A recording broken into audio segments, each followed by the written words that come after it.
Are you ready to take your business to the next level? Discover new strategies and tactics as Susan Solovic introduced today's top business leaders and entrepreneurs to reveal their stories and insights. Now, the host of the 1% Edge, the small business expert, Susan Solovic. Hello, welcome to the 1% Edge podcast. I'm Susan Solovic. Why do I call this the 1% Edge? Because I believe that highly performing businesses are seeking incremental enhancements on an ongoing basis to remain relevant and sustain their success. Enhancements not just in the delivery of their product and service, but in every aspect of their business operation. And that includes building your team. A strong collaborative team is critical in today's fast-paced, competitive, complex business world. Yet how many times do you hear, "It's not my job"? Now, for those of you who listen to me regularly, you know that's one of my pet peeves. Defining a common goal and working together to achieve that goal is tantamount to your success. So if you feel as though your organization isn't operating in an optimal growth mode, then you're in the right place. My guest today challenge you to consider whether your organization has an organizational culture which supports your employees' development and which is woven into the daily fabric of working life. So let me ask you these questions. Is your company ready for radical change? Are you ready to create a plan of action to engage your employees on this mission? And are you ready to unleash your employees' full potential? If the answer is yes to these questions, then get ready. Andy Fleming is a contributor to the book An Everyone Culture, and author of Getting Ahead Without Losing Heart and Backing Down the Ladder. He's also the CEO and founding principal of Way to Grow Incorporated. Welcome, Andy. Thanks for joining me. Oh, thanks a lot, Susan. It's great to be with you. So before we dig down into some of the questions, I'm curious if you can give us just a little background about your organization and what led you to form this business and to go in this direction. Okay, great.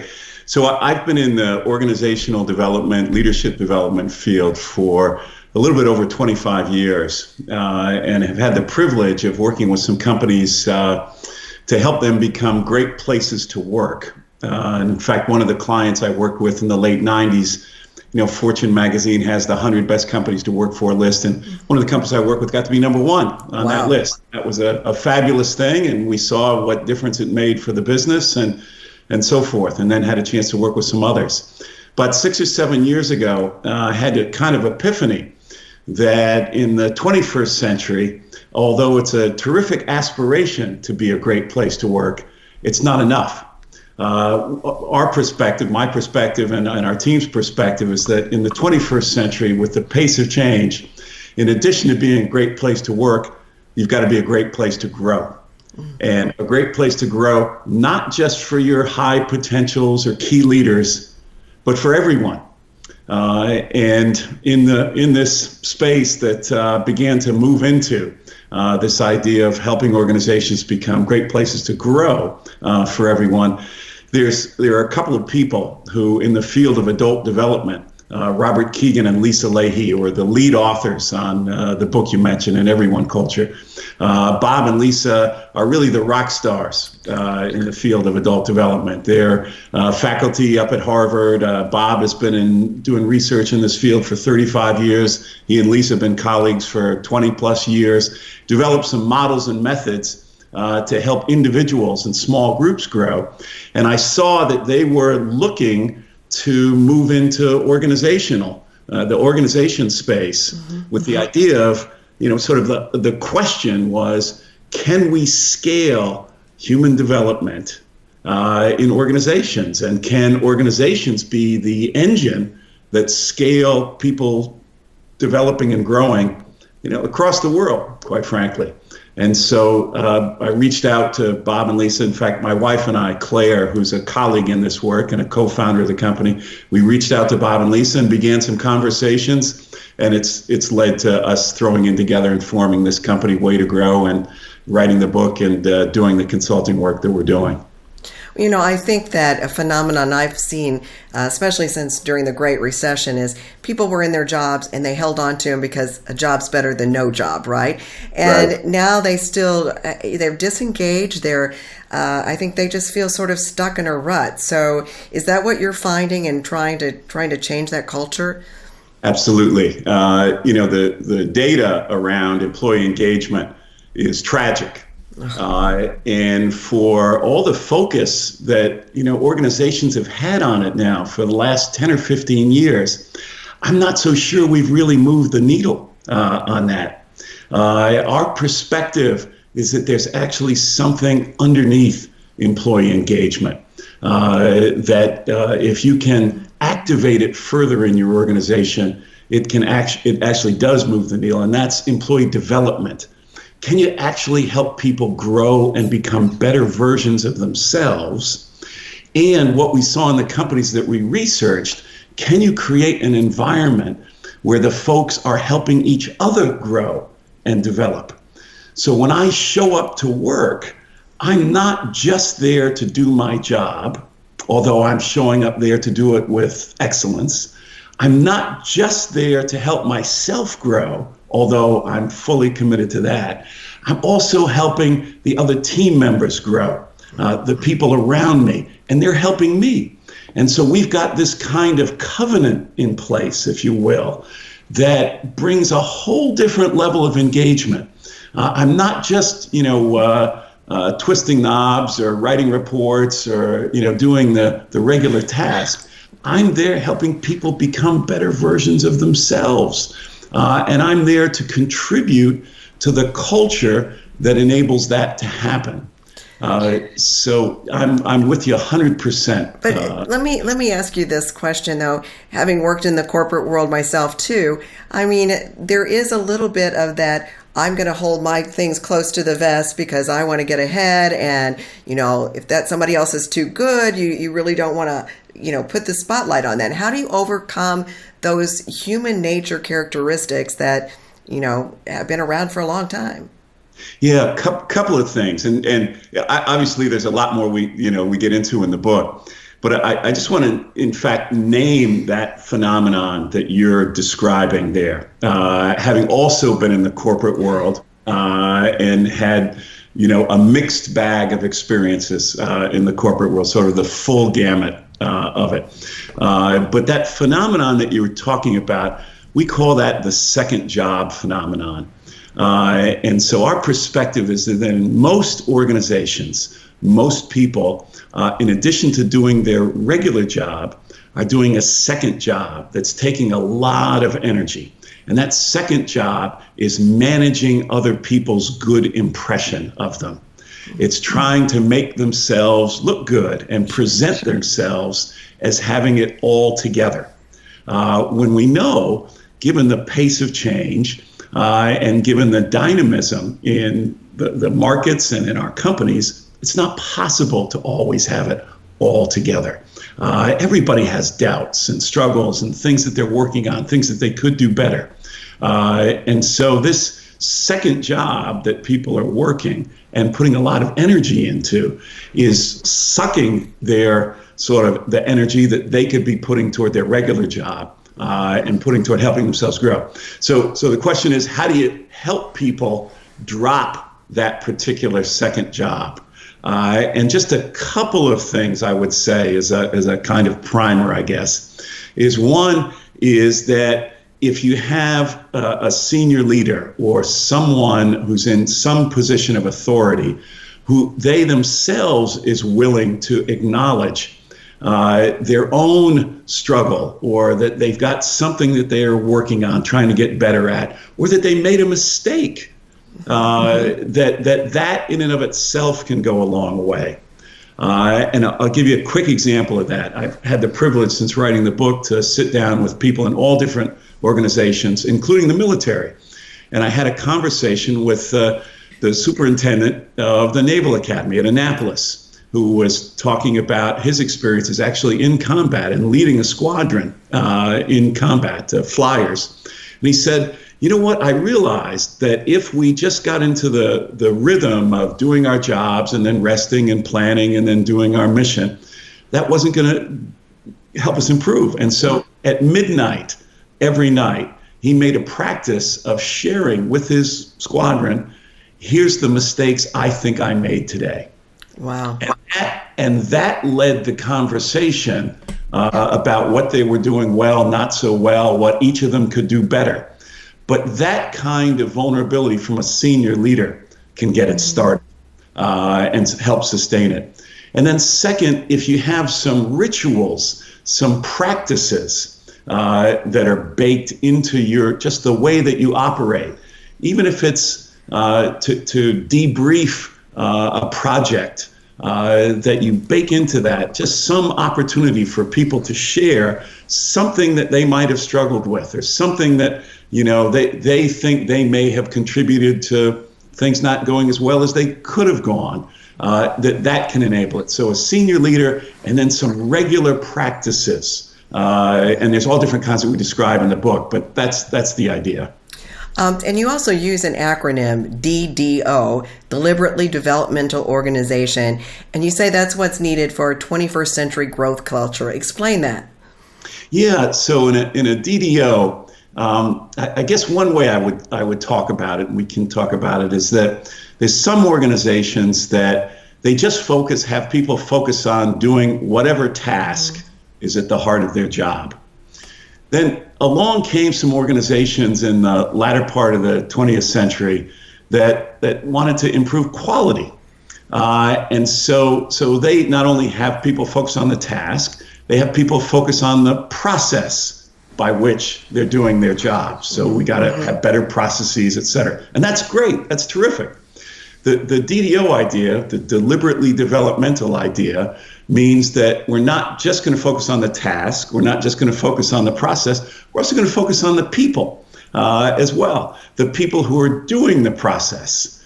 So can we deliberately, on purpose, help everyone to grow, to become a better version of themselves through some regular sort of developmental practices that are baked into the organization? That's the deliberately developmental idea. And when you've worked with organizations and you've applied this strategy, what's been the reaction from the employee base? Yeah, it's interesting. There's some, just like in any new kind of initiative, there's some that are early adopters that kind of jump on and say, I've been waiting for this. And then there's others at the far end of the continuum that say, I don't like this. It sounds like, I don't know what it's going to get us. I don't really want to change. I was going to say change. Everybody's scared of change. That's right. And there's a whole chapter in our book and a whole book that our co-author wrote called Immunity to Change, and that we all have kind of baked in immune systems around that. And then there's folks in the middle that could go either way. And what we found is that if we start to put in some, even incremental kind of processes, to give even just a group of people within the organization a taste of what it means to be in development together, that spreads from there. And so the people on the fence become converts, and the people at the far end of the continuum, although they may never become, full converts, they see that, wow, this is having an impact. And at least they stop being active resistors and digging in their heels. I was just going to use that phrase, digging in their heels and pulling them along, right? Right. So in my book that's coming out after the first of the year, I talk about a process to help companies build innovation into their DNA. And, I think that companies have got to be agile, they got to be flexible, they got to be operating in real time. So in your opinion, what's the connection between development and innovation within an organization? Boy, I got to tell you, Susan, I'm really excited for your book to come out. Thank you. So in prepping for this conversation, I got on Amazon, I read the blurb, and if I might sort of quote from, at least paraphrase from that, it talks about that the key ability is the ability to step back from your business and reflect on your strategies. Okay, that is actually a developmental capability. Is the ability to step back from whatever you're embedded in and ultimately from the assumptions that you're embedded in, the assumptions that might underlie your strategy, whether it's your market strategy, your people strategy, operational strategies, how you handled this meeting, how you're presenting, whatever those assumptions are. The core capability of development to develop yourself and others is that ability to surface those old assumptions, then engage them or test them. And, again, your book's not out yet, so I haven't read it. The idea that you talk about is these incremental kind of improvements and test a 1% edge. So to test them, and then ultimately over time, be able to reflect and say, well, those old assumptions that we might have had about our strategy or about how to organize ourselves or how even I should delegate, wow, those old assumptions actually aren't 100% true. Mm-hmm. And I see a new space for me to take action that I wouldn't have thought of before. So it's the core developmental capability is the ability to step back and reflect on whatever you're embedded in. And to the extent that you help small businesses put a process around that and target, strategy, operations, people, et cetera, that's going to be a great gift to them. Well, I appreciate that. One of the things we know that everything starts at the top, right? I mean, if you're the founder, you're the CEO of the company, and you are not completely committed to something like you're talking about, this developmental growth or being innovative, it's not going to work. So let's say I'm the CEO of a growth organization, and I want to employ these strategies. How do I get started? Okay, a great place is to start with yourself and start by identifying an improvement goal, something that you need to get better in order to help the business get to the next level. And a second part, in addition to once you identify a kind of improvement goal, we'd encourage people, there's a chapter in our book that helps people kind of dig in on particular improvement goals. That'd be a great thing to just read that chapter and put some of those ideas to work. But even aside from that, there's a concept that we talk about called a talking partner, that one of the companies we studied, NextJump, an e-commerce company up in New York, developed this concept of a talking partner or a development partner that you regularly meet with them, maybe 3 times a week, 5 times a week, and have a little protocol where you talk about, well, here's the thing I'm working on to get better at. Here's what my day is like. Here's what I've got to do today. And here's where I might be able to try something or experiment with something new regarding that improvement goal. And so you share that with your talking partner. And obviously, the idea is for it to become a reciprocal thing where they do the same thing with you. And then you go do your day. And then the next day, you come back and report, well, here's what I learned. Here's how it went. Here's how it fit my old pattern. Here's how it broke an assumption that I had, et cetera, and then do it again. So to start with yourself and employ this idea of a developmental partner, and then to then start with your team, your senior team. One of the things that strikes us is that on how many teams, particularly senior teams, if you were to ask them, each of them, so what is it that you're trying to get better at? What is it that you really need to improve? Most people will be able to say something and have something that they know they need to improve. And then if you ask them, who else knows that this is something you want to work on? And then take it a step further. Who else on your team knows it and is giving you regular feedback on it? Usually crickets. Yeah, right. And so just starting with your team to create this acknowledgement that we each have things that we need to work on and get better at in service of the business, in service of greater performance, in service of overcoming whatever the challenge is, the biggest challenge that we're facing, that's a great place to start. And then you can start to build in some regular rhythms and rituals. We call that in our book, we call those grooves, to build in regular grooves into your organization that support development. There's lots of ways you can then take it further than that, but that'd be a great place to start.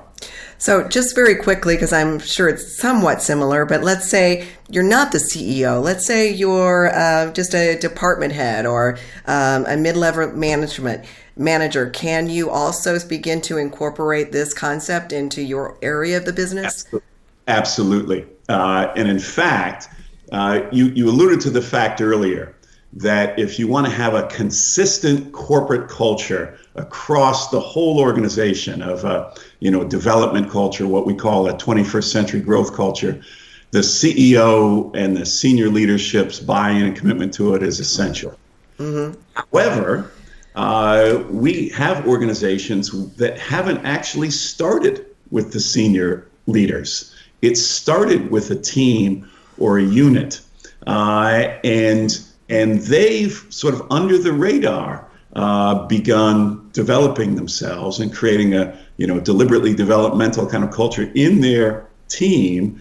And then people start to see, there's something about how they're operating and working that's different. I might like some of that.